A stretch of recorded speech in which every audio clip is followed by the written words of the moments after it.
Greater Appalachia was a decidedly rural nation.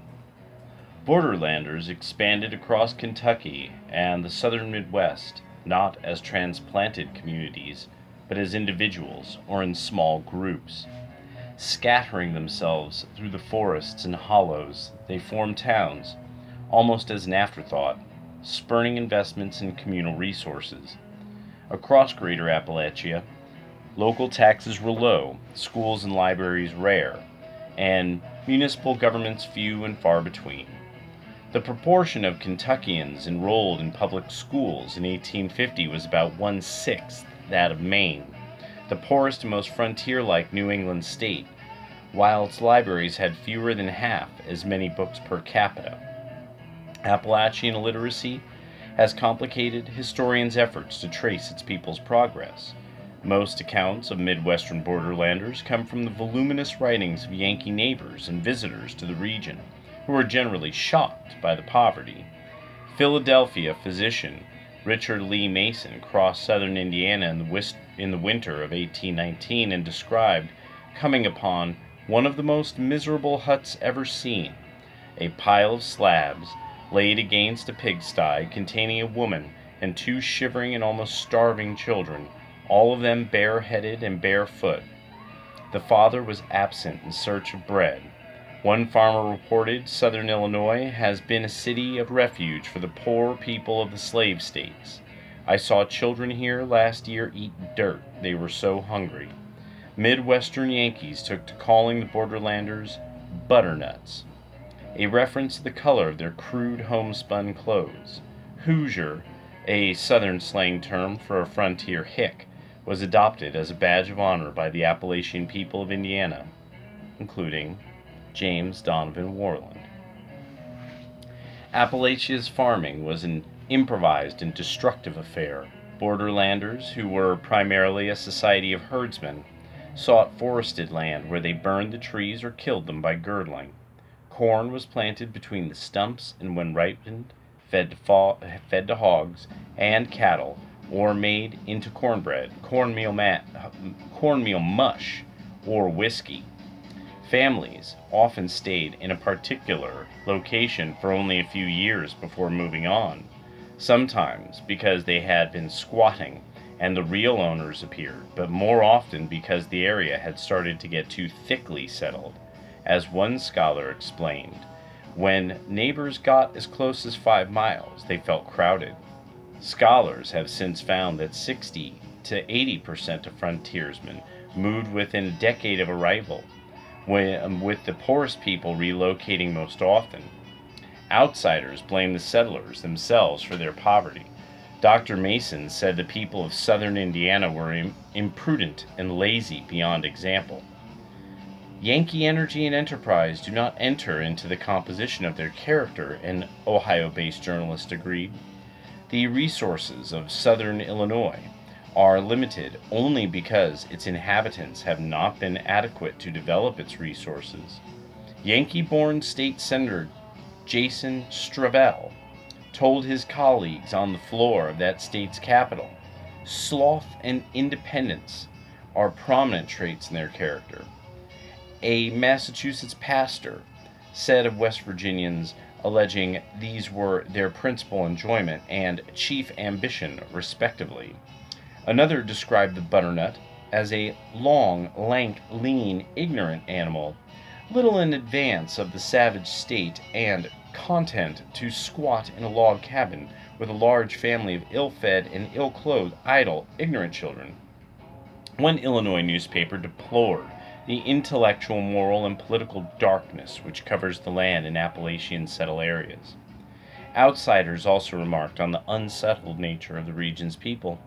Indiana, a state dominated by Appalachian people, was reported to be populated by those with a prevailing thirst for immigration, a floating, unsettled class, waiting for an opportunity to settle out and move further. A correspondent for the New England Farmer worried such individuals would never settle down in anything like moral and religious society of New England. A Massachusetts farmer predicted in 1839 that a long period would have to elapse before the region's inhabitants became assimilated and melted down into one homogeneous mass. Yankeedom sent missionaries to Appalachian areas in an effort to encourage assimilation. But religious and cultural differences frustrated their work. College-trained New Englanders soberly read from carefully written sermons to listeners accustomed to the fiery, improvised oratory of itinerant preachers. And they are not generally a reading people, but a thinking and talking people, one missionary reported from southern Illinois. They are accustomed to catch the glance of the living eye and to be instructed and animated by the counsels and persuasions of a living voice. Others complained of the borderlanders' overly casual manners. Men didn't take their hats off when entering church. Toddlers were allowed to run about the pews at will, and adults came and went as they pleased. More troubling was the borderlanders' refusal to provide Yankee ministers with full financial support, as they were accustomed to having preachers with honest day jobs as farmers or craftsmen. Others were distrusted simply because they were from New England, and as one borderlander put it, no good can come from hence. The Yankees also had difficulty understanding Appalachian dialects and vocabulary. In Indiana, one noted the difference in how the members of the two cultures would describe a runaway team of horses. It run into the bush and run astride a straddle and broke the neap, reach, and evener, a Yankee would say. His Hoosier neighbor would interpret these marks thus: the horses got skeert and run astraddle of a sapling and broke the tongue, doubletree, and coupling pole. Yankees were perplexed when young borderlanders called their spouses old woman or old man, and amused by their use of yawn for that, reckon for guess, heap for a lot of, and powerful for where a New Englander would say very. There were other differences as well. Yankee Midwesterners placed their homes on the road, ate potatoes as their starch, planted fruit orchards, built barns and straight-board fences, harnessed their horses to carts for a race, negotiated written contracts, and buried their dead in town graveyards. Appalachian Midwesterners built their homes near the center of their plots for privacy, preferred corn as their starch, spurned orchards, built open sheds if they sheltered their livestock at all, enclosed pastures with split-rail fences, rode their horses when racing, negotiated verbal, honor-bound agreements, and put their relatives to rest in family plots or isolated graves. The borderlanders had resented the arrogance of their tidewater and deep southern overlords. They resented Yankee condescension as well. Orlando Ficklin, a Kentucky-born Illinoisan, was thankful that God made the world before he made the Yankees, for they would have interfered with his business and destroyed the beautiful world in which we live. Kentuckians reportedly regard a Yankee as a sort of Jesuit because of his religious zeal, while in Illinois the term Yankeed was synonymous with cheated. Not surprisingly, borderlanders also had very different political preferences from those of their Yankee neighbors. They generally championed the honest farmer and mechanic in their struggle against educated professionals, the wealthy, aristocratic planters, or lowland slave lords.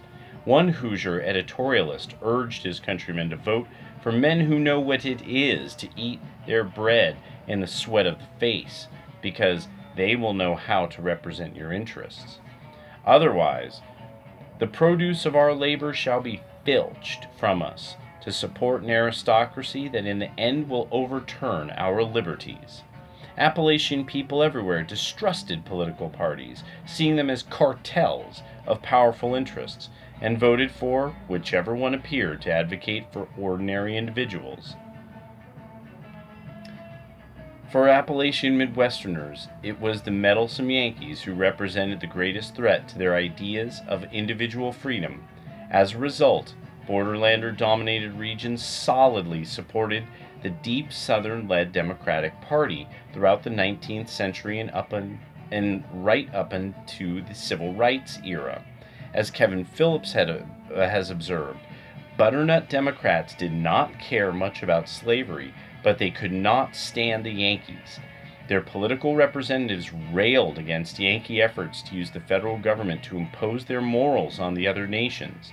The Puritan Roundhead of New England and the Cavalier of Virginia, the slavery-hating, though sometimes slave-trading Saint of Boston, and the slave-holding Sinner of Savannah all joined hands in holy brotherhood to ordain a constitution which, silent about temperance, forbade religious tests and establishments, and provided for the extradition of fugitive slaves. Ohio Congressman Clement Vallandigham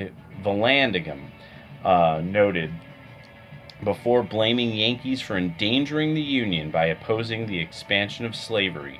You are a peculiar people, he said of New Englanders, for you have dethroned Jehovah and set up a new and anti-slavery God of your own.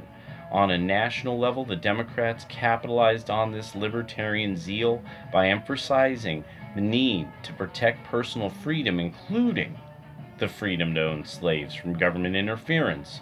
Borderlanders settled counties generally supported Jefferson over Adams in 1800, Andrew Jackson over John Quincy Adams in 1828 and 1832, and Douglas over Lincoln in 1860, while sending Democrats to represent them on Capitol Hill.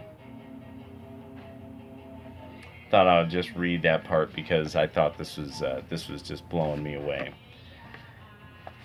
Colin Woodward's American Nations from Appalachia Spreads West. Oh, music provided by, of course, the beautiful sounds of Link Ray and his Ray Men. Take care, y'all.